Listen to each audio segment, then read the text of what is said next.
Oke, selamat datang kembali di channel Project to Drive. Kali ini kita akan mereview Rockie Independent. Rockie Independent ini punya kode F78 dengan mesin DL42. Jadi Rockie Independent ini tahun 2000. Ini adalah produk terakhir dari Rockie pada zaman itu. Jadi untuk sampai sekarang ini masih iming-iming bakal keluar TAF atau generasi berikutnya dari ini. Dan kita akan mereview Rockie Independent yang ada di sebelah kita.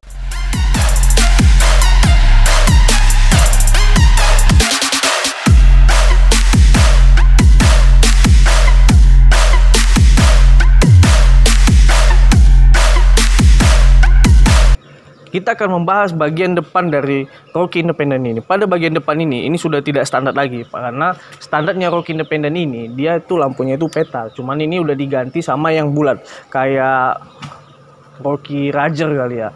Tapi ini tuh yang bulat dia LED, lampunya itu udah LED dan dia ada lampu senja. Lampu senjanya itu lampu DRL juga, tetap LED. Jadi ini kesannya itu seperti mobilnya memang mobil klasik, tapi ini kesannya mewah sih. Saya suka sih dengan lampunya ini karena itu memang pencahayaan dia lebih terang, lebih nampak untuk di jalanan. Oke, untuk selanjutnya kita akan melihat di ini. Dia memakai winch yang fungsinya ini memang untuk off-road. Ini untuk pertolongan pertama pada off-road ketika memang dia terkapar di lumpur. Jadi dia bisa ditarik, meminta bantuan, atau kita bisa membantu orang juga, orang lain atau mobil lain yang sedang terkapar di lumpur. Jadi kalau untuk pemain off-road itu kalau dia nggak punya wings, mungkin itu rasanya dia nggak ada senjata atau kurang senjata atau kurang perlengkapan. Jadi bagian depan ini dia itu merubahnya itu lampu, winch, dan bumpernya. Bumpernya ini memang di-reset untuk off-road. Memang di-set untuk off-road. Bagaimana untuk off-road? Karena ini palangnya kuat. Ini memang kuat. Memang bumpernya ini custom, tapi ini bumpernya ini kuat. Ini diakuin memang kuat sih. Untuk off-road ini sangat penting. Ketika dia terabas jalan kan kita nggak tahu itu ada batu atau ada dahan-dahan yang dari pohon. Tapi kan memang kalau pakai bumper standar dia itu nggak ini sih, kurang aja sih. Rasanya kita ada rasa takut gitu loh. Memang bumper standarnya besi, tapi ini pasti bakal lebih kuat lagi. Dan dia dilengkapin juga dengan ini seperti fog lamp, tapi ini adalah lampu sorot. Dimana memang untuk off-road itu kita sangat butuh beberapa lampu sorot untuk menerangi keadaan sekitar. Rasanya orang off-road itu butuh lampu lah. Dan di sini juga ada spion tambahan yang supaya bisa melihat ke bawah dari samping sebelah kirinya. Jadi untuk mempermudah bagi drivernya melihat ke bawah dari bagian sampingnya ya. Oke, selanjutnya kita akan melihat bagian samping dari Rockie Independent ini. Untuk bagian sampingnya kita lihat ya, ini bannya ini sudah diperbesar ya. Ini profil bannya ini dia pakai ban 32 ring 15. Jadi memang bannya ini untuk off-road ya, dan dia memakai ban Achilles MT. Ya memang MT ini digunakan untuk off-road. Memang di aspal juga bisa, tetapi kan mobil ini dari pemiliknya dia suka main off-road. Jadi dia menggunakan fitur ban yang memang digunakan untuk off-road. Dan kita lihat nih, kenapa ini dibilang Rockie Independent? Karena apa? Karena suspensi pada depannya itu dia sudah memakai suspensi yang independen dan tidak memakai fair down lagi. Jadi ini dikatakan Rockie Independent. Itu yang membedakannya, dan serta yang membedakannya dari TAF dan Rockie lainnya yaitu kita lihat bagian belakangnya. Nah, atapnya ini dia itu seperti dua tingkatan. Tingkatan pertama, tingkatan kedua. Nah, ini yang membedakannya dari TAF-TAF yang lain. Dia Rockie Independent itu punya dua tingkatan sih. Sepertinya atapnya ini seperti tempelan sih. Padahal enggak, ini memang bawaan dari pabrikannya. Dia sudah dua tingkatan. Oke, untuk bodinya ini sebenarnya bodi standarnya ini warnanya memang ada yang mengikutin, ada yang warna abu-abu. White-nya yang bodi sampingnya ini ya. Tapi yang membedakannya juga dari TAF yang lain, ini bodinya ini lebih lebar bodi sampingnya. Oke, kita akan lihat bagian belakang pada mobil ini ya. Ayo kita lihat bagian belakangnya. Untuk bagian belakang, ya ini memang dia nggak memakai ban serap. Emang ban serapnya sih disimpan, nggak dipakai untuk harian. Katanya sangat sulit sih untuk mundur. Jadi dia sulit untuk mengagak, untuk mundur, untuk memperhitungkan lah gitu dengan yang belakang. Tapi kita lihat di bagian belakang, memang sih untuk off-road ini banyak kan memang lampu-lampu sorot, bukan berarti dia banyak lampu, banyak seperti jual pulsa. Oh tidak, dia tidak jual pulsa. Memang kebutuhan di hutan-hutan itu mau terang itu lampu sorot. Contohnya ini ya. Ini bukan lampu mundur sih, ini lampu sorot. Jadi ini kebutuhan juga untuk bagi pecinta off-road yang sedang beratraksi di off-road di medan perangnya. Terus ini juga lampunya standar sih, semuanya ya standar, dan dia ada wings juga. Wings di belakang, wings tambahan. Walaupun ini bempernya yang standar, tapi dia merakinya supaya memakai wings ya. Memang ini salah satu senjata yang paling penting untuk off-road. Di bagian mesin ini dia mempunyai cc yang besar, yaitu 2800 cc dengan mesin diesel ya. Walaupun begini 2800 cc, kalau kita mengharapkan dia akselerasi, dia memang sih kurang akselerasinya. Tetapi dia mempunyai tenaga torsi yang besar, yaitu sekitar 245. Walaupun horsepower-nya hanya cuma 75. Memang horsepower kecil, tenaga besar. Dia ini ibarat gajah. Jadi gajah itu bisa mengangkat sesuatu yang berat dengan gampang. Tapi memang untuk kecepatan lari dia kurang ya. Itu sih kelemahan dari dia, memang kurangnya di lari aja. Memang tapi untuk off-road ini lari sih nggak terlalu penting untuk off-road.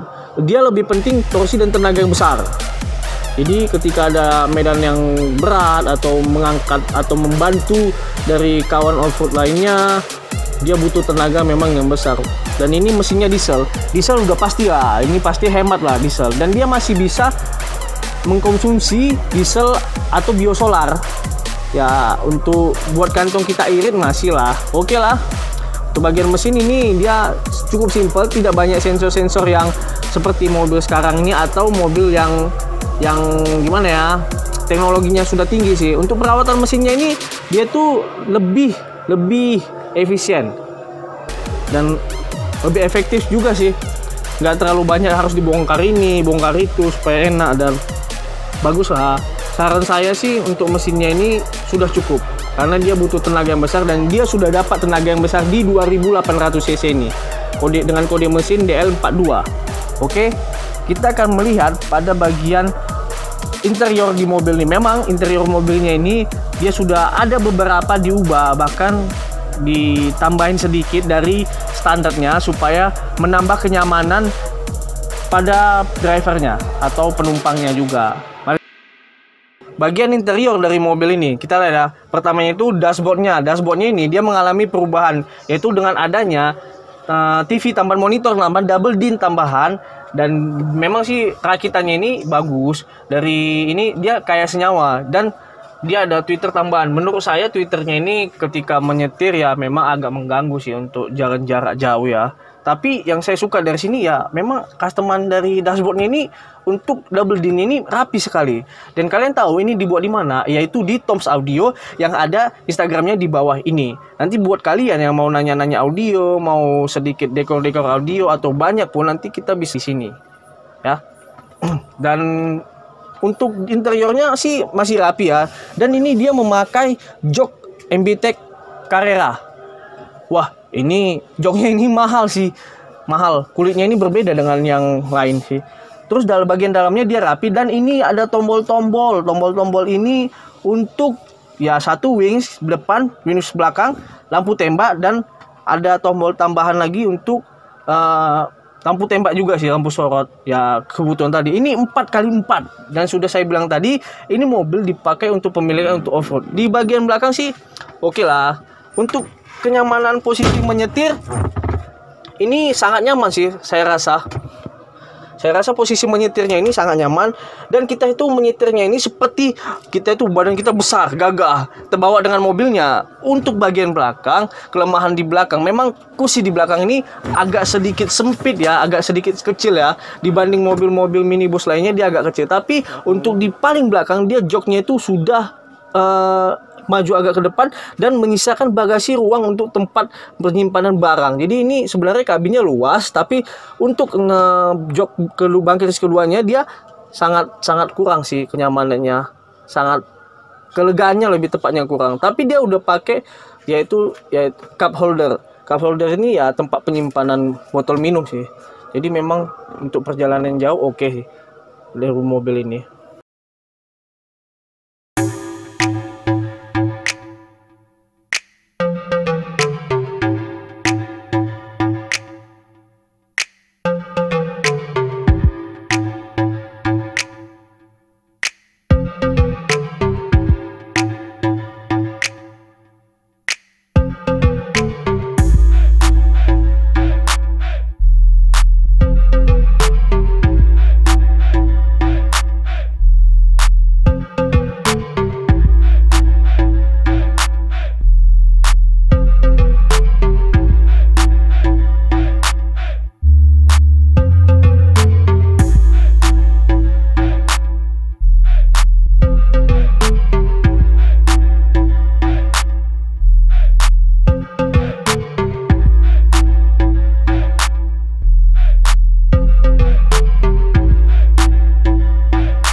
Thank you guys sudah nonton. Jangan lupa like, comment, and subscribe. Oke ya. Sampai berjumpa lagi di video berikutnya. Bye.